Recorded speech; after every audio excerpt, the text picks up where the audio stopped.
네,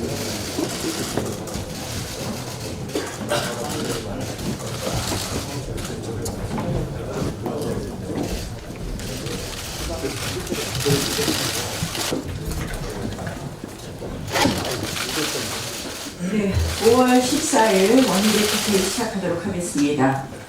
어제 문재인 대통령이 취임 2년에 대한 소회를 다음과 밝혔습니다. 나라다운 나라를 만들라는 민심을 받들었다. 민주공화국의 헌법적 가치를 지키려 했다. 그런데 현실과 정반대 이야기라고 느껴집니다. 경제, 안보, 민생 모두 무너지고 있습니다. 한마디로 나라같지도 않은 나라가 되어가고 있습니다. 민주공화국의 헌법적 가치는 철저히 밝히고 있습니다. 힘으로 밀어붙여 선거제도를 바꾸고 공수처로 의회와 사법부를 쥐고 흔들겠다고 합니다. 좌파 사슬로 헌법재판소와 대법원을 올가매고 있습니다. 지금 문 대통령은 헌법 위에 군림하려고 하고 있습니다. 대한민국을 재설계하며 대전환을 추진했다고 자평했습니다. 대한민국의 근간을 흔들고 국가 정체성을 부정한 것입니다. 지난 2년간 문 대통령은 파괴를 주저하지 않았습니다. 헌법 파괴, 국가 시설 파괴, 그리고 역사 파괴뿐이었습니다. 낡은 질서를 벗어나야 한다고 하지만 이 정권이야말로 낡아빠진 사회주의 경제에 심취해 있습니다. 그 어느 때보다 이제는 강력한 성장 정책이 필요할 때입니다. 소득주도 성장 폐기와 경제 자유화만이 해법입니다. 한반도의 평화가 거역 활성의 흐름이 되었다고 했습니다. 그런데 지금 현재 거역 활성의 사실은 북한이 미사일을 2번이나 쐈다는 것입니다. 한반도 평화를 위해 담대한 길을 걸었다고 하지만 실상은 아주 위험하고 무모한 길이었습니다.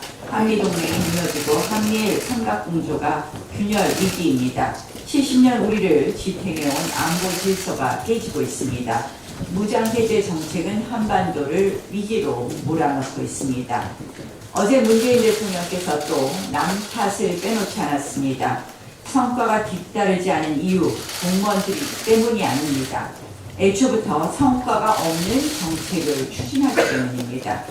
성과가 아닌 실패가 뻔히 예상되는 정책에 공무원 조직을 몰아넣고 있습니다. 정치권이 과거에 머물러 있다는 문 대통령이 취임 후 지금까지 한 일은 무엇입니까? 2년 내내 과거 들추기, 역사 왜곡, 전임 정권 복수하기 등 지금 가장 과거에 집착하는 것은 바로 문재인 대통령입니다. 북한을 정치에 이용하는 것 이용하는 것이야말로 낡은 정치입니다. 내 편, 계속 국민을 갈라치는 이 정권이야말로 대립과 혐오의 정치, 반목과 분열의 정치의 주범입니다. 이 정권의 험한 정치, 막 나가는 정치를 멈추지 않는다면 계속해서 국민은 분노할 수밖에 없습니다. 어제 구미보 고성에서 국민들을 직접 만났습니다. 국민들은 절망과 무력감 속에서 절규하고 눈물을 보이셨습니다. 지난 2년처럼 한다면 이 나라 운명은 정말 위태롭습니다. 이대로라면 우리들의 아이들의 미래가 암울합니다. 원내 교섭단체 3당 여야정 협의체는 극구 거부하고 자신들에게 유리한 5당 범여권 협의체를 고집하고 있습니다.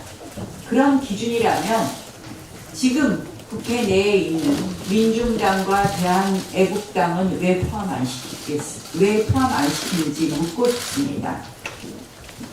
패스트트랙 정국을 풀기 위한 것이 이번에 대통령께서 국회의 제 정당을 만나는 것일 겁니다. 그것을 풀려고 하는 것이 진정한 의도라면 당연히 교섭단체 대표들과 만나는 그런 여야정이 되어야 할 것입니다. 결국 순리대로 풀자는 우리의 주장에 대해서 계속해서 문재인 대통령께서는 한마디로 옹졸한 태도를 보이고 있다고 보입니다. 이제 더 이상 속 좁은 정치로 내 편 챙기기에만 골몰하지 말고 제발 쓰디쓴 비판의 목소리도 듣고 야당의 제안에 대해서도 진심으로 기울여 줄 것을 부탁드립니다. 지지층만이 아닌 국민 모두의 대통령이 되시기를 바랍니다. 문재인 대통령이 세계 식량계획 사무총장을 접견해서 대북 식량 지원 계획을 논의했다고 합니다. 국내 여러 비판과 우려에 아랑곳하지 않고 역시나 또 밀어붙이겠다는 것으로 보입니다. 그런데 아시다시피 북한은 여기에 대해서 매우 비판적입니다. 호들갑 떤다 뭐 이런 이야기로 깎아내리고 있습니다. 그러면서 사실상 북한은 개성공단 재가동 문제를 언급하고 있습니다. 이렇게 된 것은 보면 김현철 장관이 개성공단 방문하고 여당 의원이 북한의 미사일 도발에 대해서 한다는 이야기는 지원을 했다면 무력 시위를 했겠느냐 이런 이야기를 했기 때문이라고 생각합니다.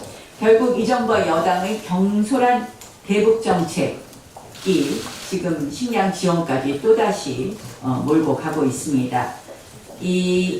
이번에 이러한 미사일 도발에 식량 지원으로 화답한다면 앞으로 대북 협상력을 잃어버리고 말 것입니다.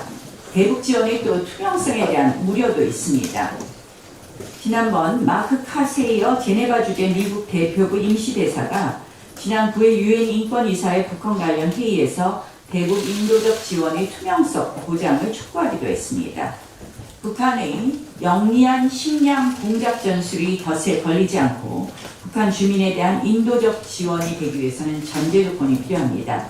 북한의 미사일 도발에 대한 사과 재발 방지 약속을 식량 지원의 철저한 모니터링도 보장받아야 합니다. 그렇지 못한 식량 지원은 사실상 북한 미사일 발사 비용 대주기에 불과합니다.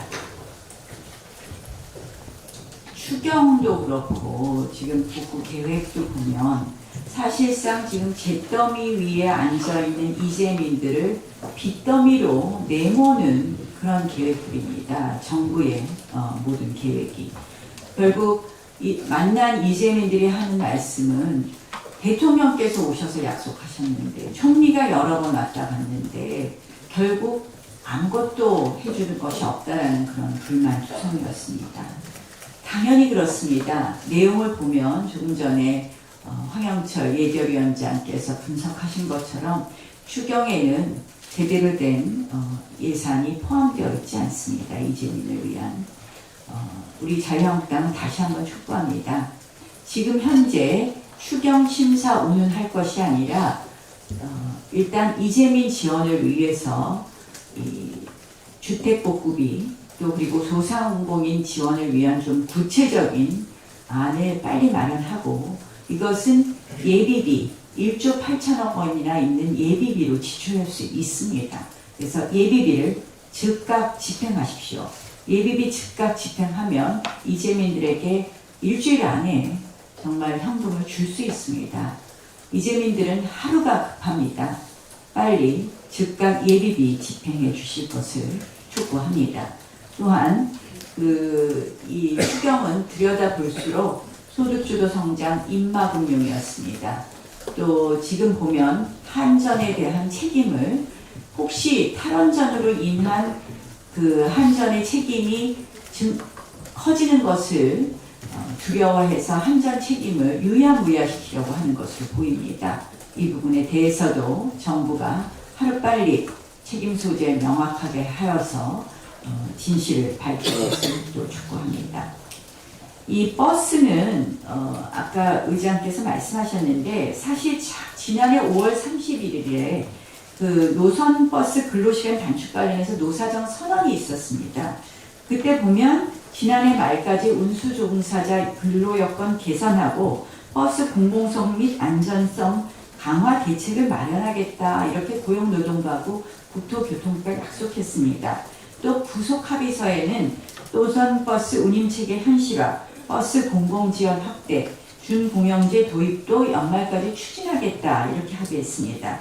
이 요금 인상, 준공영제 모두 지자체 소관입니다. 이 정부가 함부로 합의할 약속도 아닌데 어쨌든 합의했습니다. 그랬는데 결국은 지금 진행된 것을 보면 정부가 그동안 공수표 날리고선 1년 지난 다음에 이제 와서 요금 인상, 세금 메우기로 수습에만 급급합니다. 여기에 대해서 그 근본 국민 부담 떠넘기기만 할 것이 아니라 정말 소득주도 성장의 핵심인 이 폐기를 하는 것이 답이라는 말씀을 다시 한번 드리면서 정부가 자꾸 근본적인 부분 고치지 않고 세금 떼우기로 일관하지 말 것을 다시 한번 촉구합니다.